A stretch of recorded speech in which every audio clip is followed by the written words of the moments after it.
இப்போ நாசம் பண்ணிட்டு எப்போ கோயிலை கொண்டுலாம் பண்ணிட்டு போகிறாங்க இப்போ பண்ணுது என்ன பண்ணுறலாம் பண்ணுது அந்த ஆட்டை வச்சுக்கிற ஆள்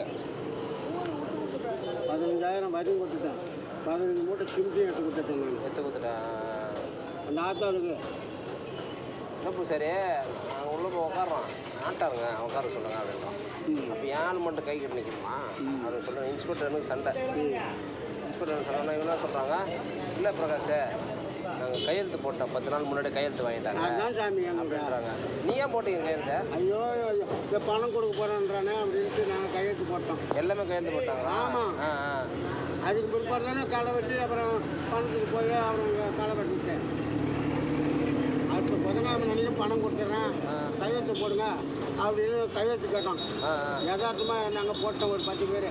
ஏரியாவில் பெரிய மனுஷன் எல்லாமே அப்புறம் கூடி 30,000 தரேன் 70,000 தரேன் இப்படின்னு ஏமாற்றிட்டு வந்துட்டாங்க நாங்கள் வீட்டுக்கு 500 1000 தரோம்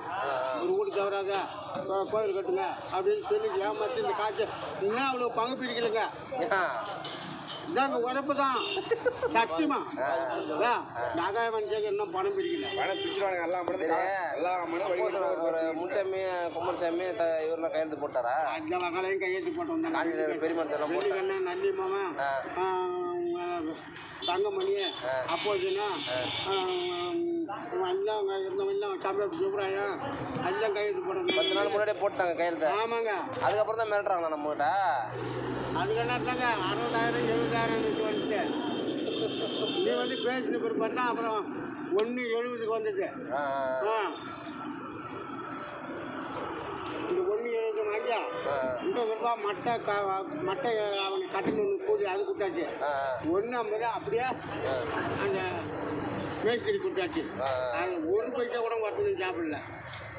எனக்கு செம்ம காண்டாச்சு பூசாரிங்க நம்ம ஆள் பூரா உக்காந்துக்கிறாங்க இல்லைங்க 10 மூட்டை சிமிட்டி நான் 15 மூட்டை சிமிட்டி அந்த